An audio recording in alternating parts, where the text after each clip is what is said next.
syarikat-syarikat berhubung dengan kesukaran mendapat pinjaman dari institusi kewangan sungguh pun bagi projek-projek yang berdaya maju. Dengan dana ini, kerajaan yakin institusi kewangan akan lebih bersedia untuk memberi pinjaman kepada syarikat-syarikat. Adalah penting dalam keadaan kelembapan ini, institusi kewangan tidak mengambil sebarang langkah untuk menyukarkan aliran kredit kepada syarikat-syarikat, termasuk dengan mengenakan syarat-syarat yang lebih ketat. Tuan Yang Dipertua, sekitaran ekonomi kini memberikan kita ruang untuk menambah baik struktur ekonomi negara untuk beranjak dengan lebih pantas ke arah peningkatan produktiviti dan nilai tambah lebih tinggi serta penggunaan green technology.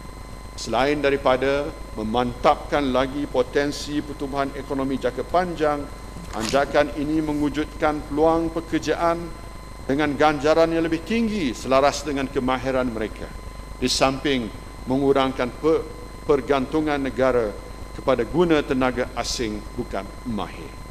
Bagi membantu industri mempercepatkan anjakan ini, kerajaan akan menubuhkan skim dana jaminan penstrukturan semula industri berjumlah RM5 bilion untuk pinjaman bagi meningkatkan produktiviti dan nilai ditambah lebih tinggi serta menggalakkan aplikasi green technology.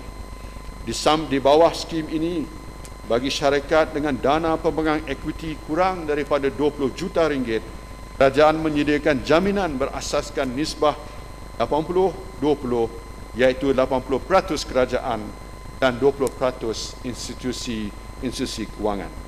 Bagi syarikat dengan dana pemegang equity RM20 juta atau lebih, nisbah jaminannya adalah 50-50. Had maksima pinjaman ialah sebanyak RM50 juta dengan tempoh pinjaman selama 10 tahun.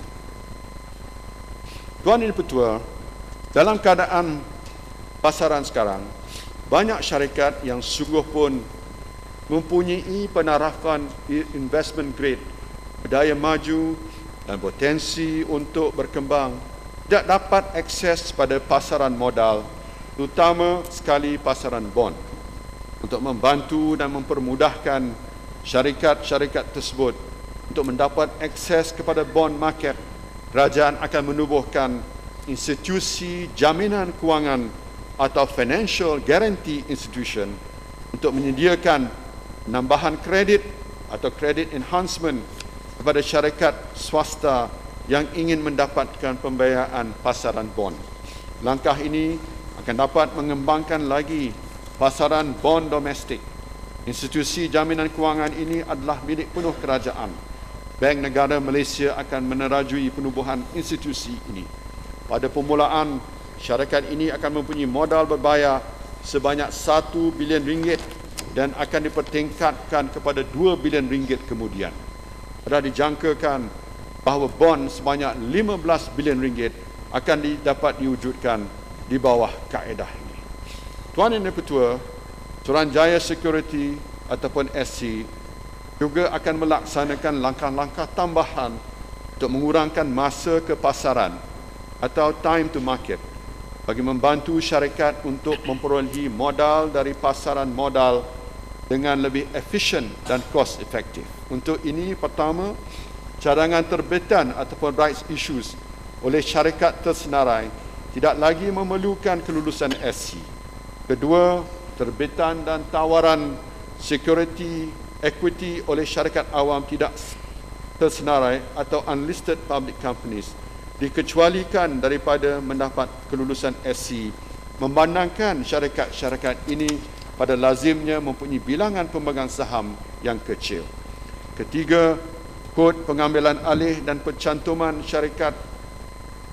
Malaysia 1998 tidak lagi terpakai pada syarikat sediaan berhad bagi memudahkan syarikat-syarikat ini melaksanakan penstrukturan pengambilan alihan dan pencantuman. Keempat, bagi penerbitan bond dan sukuk, binaan terma dan syarikat syarat terbitan bond dan sukuk yang telah mendapat kelulusan pemegang bond dan sukuk hanya perlu dimaklumkan kepada SC. Kelima, pindaan terma dan syarat bond serta sukuk bagi tujuan penyelesaian bond dan sukuk tersebut di Bursa Malaysia hanya perlu dimaklumkan sahaja kepada SC. Dan keenam, bond boleh tukar atau convertible dan exchangeable bonds adalah dikecualikan daripada keperluan penarafan mandatory.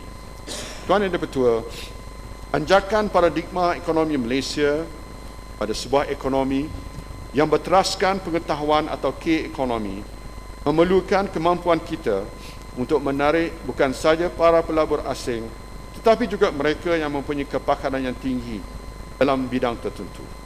Justru untuk mempercepatkan transformasi ini, kerajaan akan memperkenalkan satu program baru di mana status pemastautin atau PR tetap boleh dipertimbangkan kepada warga asing yang mempunyai aset bersih yang tinggi dan membawa masuk melebihi $2 juta Amerika ke Malaysia untuk tujuan pelaburan atau penabungan.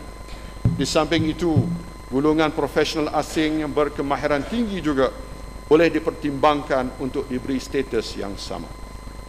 Tuan Yang Dipertua, bagi meringankan beban syarikat-syarikat dalam menghadapi persekitaran operasi yang sukar, kerajaan akan memastikan kos pengendalian perniagaan dapat dikurangkan. Untuk tujuan ini, kerajaan telah memberi pengecualian barian levy kepada Kumpulan Wang Pembangunan Sumber Manusia HRDF selama 6 bulan oleh majikan industri tekstil, elektronik dan elektrikal mulai 1 Februari 2009. Sebagai langkah tambahan, kerajaan bersetuju menurunkan kadar bayaran levy daripada 1% kepada 0.5% bagi semua majikan selama 2 tahun berkuat kuasa 1 April 2009. Melalui penurunan ini, majikan yang terlibat dapat menjimatkan kos perniagaan yang berjumlah RM390 juta. Tuan Yang Dipertua, sektor otomotif merupakan antara industri utama negara yang mempunyai potensi untuk terus dimajukan. Industri ini telah melahirkan ramai pembekal termasuk pengilang kelengkapan asal dan juga telah menyediakan banyak peluang pekerjaan. Dalam suasana ekonomi semasa, prestasi jualan industri otomotif tidak menggalakkan dan banyak syarikat yang terlibat dengan rantaian industri otomotif berada dalam keadaan sukar. Syarikat-syarikat ini perlu disokong bagi membolehkan mereka meneruskan operasi walaupun permintaan yang rendah dan kos pengeluaran yang semakin meningkat. Untuk ini, kerajaan akan menambahkan peruntukan sebanyak RM200 juta kepada dana pembangunan otomotif untuk terus menyokong pembangunan industri dan vendor otomotif serta penubuhan Institut Otomotif Malaysia. Di samping itu, sebagai satu usaha sama antara kerajaan dengan sektor swasta, kerajaan akan membantu skim pelupusan kereta Proton dan Pro 2. Di bawah skim ini, pemilik sebarang jenama kereta yang ingin melupuskan kereta mereka yang berusia 10 tahun atau lebih akan menerima diskaun bernilai RM5,000 untuk membeli kereta baru. Kerajaan akan membiayai sebahagian daripada diskaun yang ditanggung oleh Proton dan Pro 2. Skim ini akan memanfaatkan semua pihak kerana ia merangsang penjualan kereta, malah menyumbang kepada pemeliharaan alam sekitar. Tuan Yang Dipertua, industri penerbangan negara telah berkembang pesat dengan jumlah pengendalian penumpang meningkat 5% kepada 47.4 juta penumpang